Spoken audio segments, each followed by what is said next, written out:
Hey everyone, and welcome back.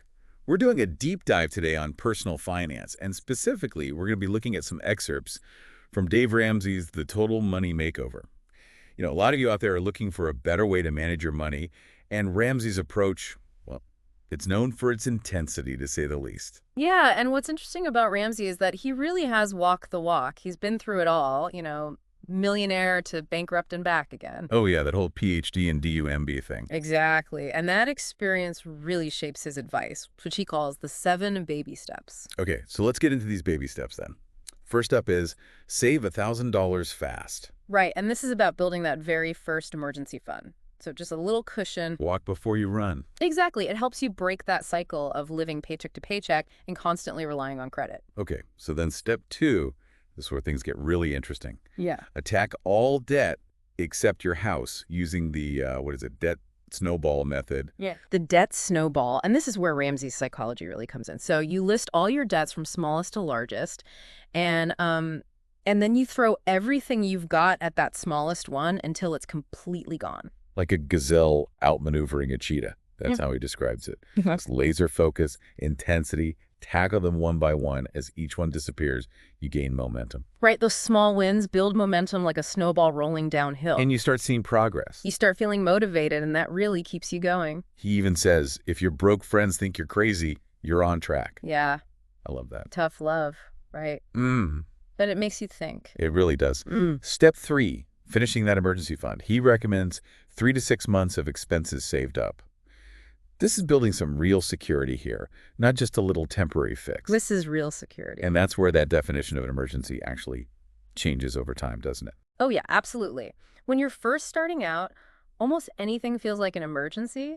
But as you build that financial foundation, you become less vulnerable to those smaller setbacks. Right. What might have thrown you completely off track before becomes just a minor inconvenience. He even points out that for women in particular, that sense of security is like almost a biological need. He's really spot on there. Financial stress impacts everyone differently, but for women, it can trigger like a very deep-seated anxiety. So a fully funded emergency fund can be incredibly liberating, both emotionally and practically. So, okay, you've tackled the debt monster, built a solid emergency fund. Now it's time to start thinking about the future.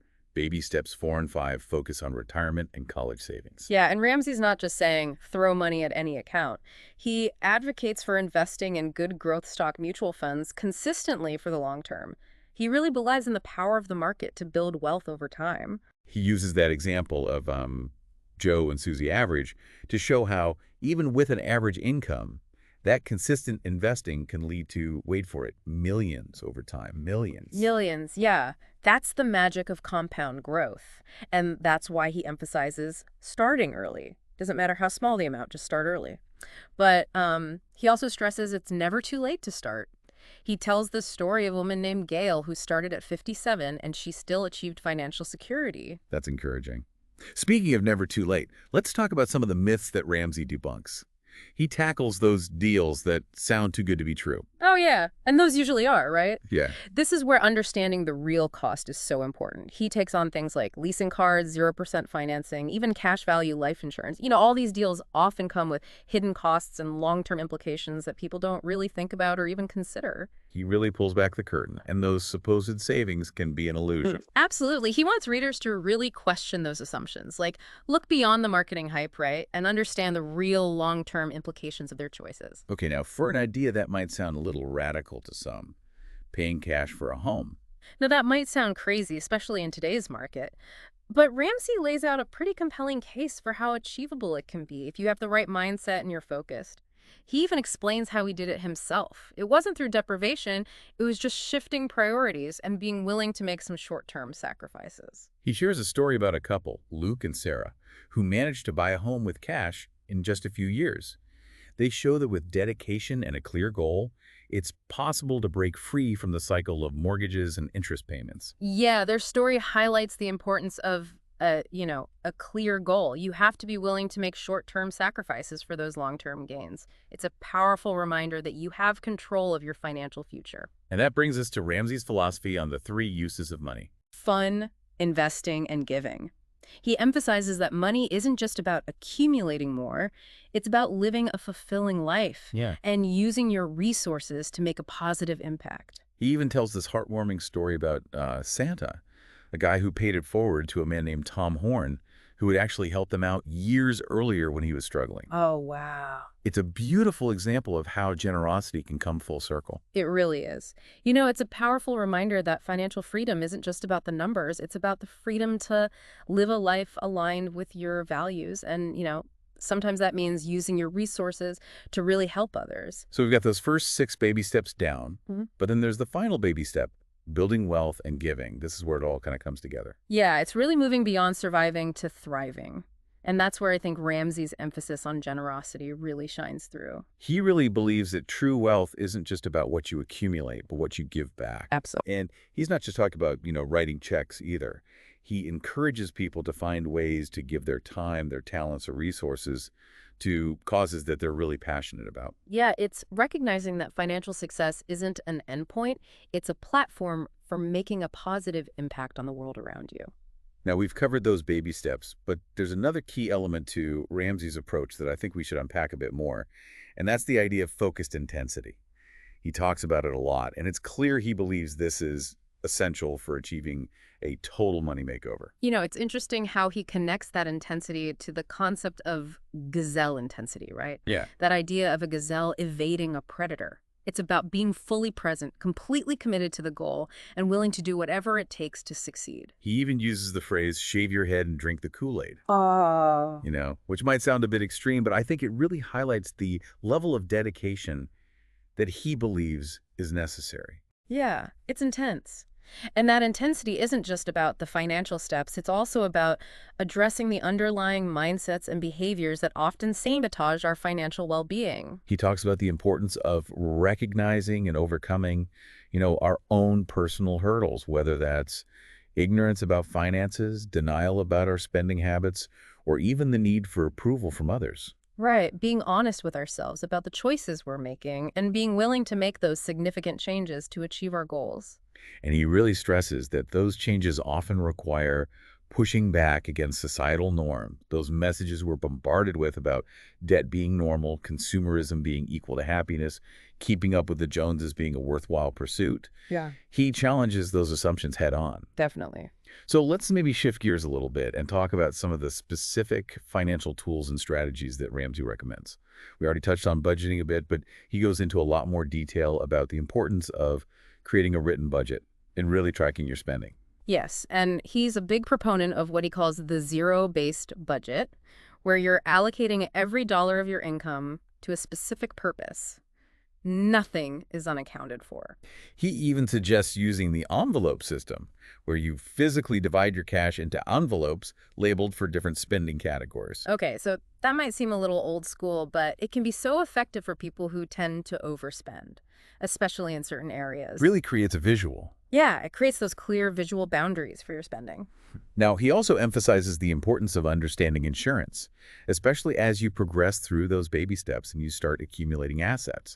He covers different types of insurance, from auto and homeowners insurance to life and disability insurance. Right, and what's key here is he's not just saying buy insurance.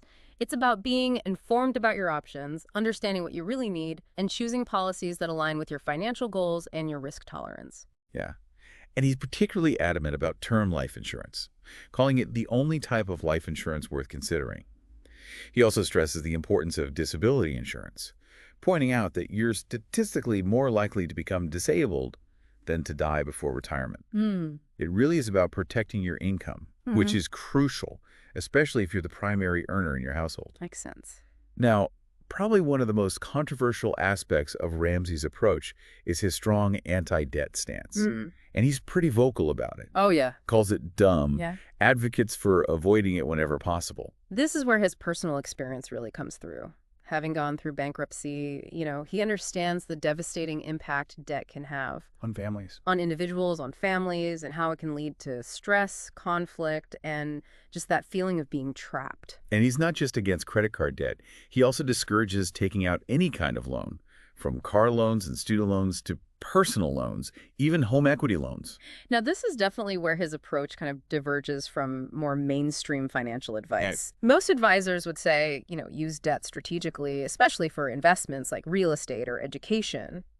But Ramsey argues that the risks associated with debt really outweigh the potential benefits, and he wants readers to prioritize financial freedom over the convenience or perceived status that debt can provide. Right. He debunks a lot of common myths about debt, like the idea that it's a tool for building wealth or that leasing a car is a sophisticated financial move. Right, you have to understand those myths. He provides a lot of examples and anecdotes to support his argument, and he's not afraid to challenge conventional wisdom on this topic. Yeah. Another area where Ramsey's approach is a little unconventional is in his view of home ownership. While he does believe that owning a home is a worthwhile goal, he encourages people to pay for it with cash. Now, that might seem like an impossible feat, especially in today's housing market, but he really breaks it down into achievable steps. Saving aggressively, buying a home you can comfortably afford, and avoiding that temptation to upgrade too quickly. Right. And he shares stories of people who have managed to buy homes with cash, even on modest incomes, demonstrating that it's not just a pipe dream for the wealthy. Yeah, their stories are really inspiring. And he argues that the sense of security and financial freedom that comes with owning your home free and clear is worth the sacrifice and discipline it requires. I think a lot of people would agree with that. Now, he also encourages people to be wary of certain financial products and strategies that he considers risky or detrimental to long-term financial well-being. He talks about things like adjustable rate mortgages, payday loans, rent-to-own schemes, and cash value life insurance. Yeah, he explains how these products often prey on people's financial vulnerabilities, offering short-term solutions that can really lead to long-term financial hardship. And he's particularly critical of the financial industry as a whole, which he believes often prioritizes profits over people's best interests. That's a good point. So he really encourages readers to be skeptical of financial advice that sounds too good to be true and to do their own research before making any major financial decisions. Do your research. So we've covered a lot of ground here. But what really stands out to me about Ramsey's approach is his emphasis on the emotional and psychological aspects of money. He doesn't just provide those financial strategies, he addresses those underlying beliefs and behaviors that often sabotage our efforts to achieve financial security. He really recognizes that money is so often intertwined with our emotions, our values, our sense of self-worth, and he wants you to develop a healthy and empowered relationship with money. He talks about the importance of finding contentment in what you have, delaying gratification, and focusing on what truly matters in life. Well, he stresses the importance of generosity, arguing that giving back to others is not only a moral imperative, but it's also a key ingredient to true financial and personal fulfillment. He shares a lot of stories of people who have found joy and purpose in using their financial resources to make a difference in the lives of others.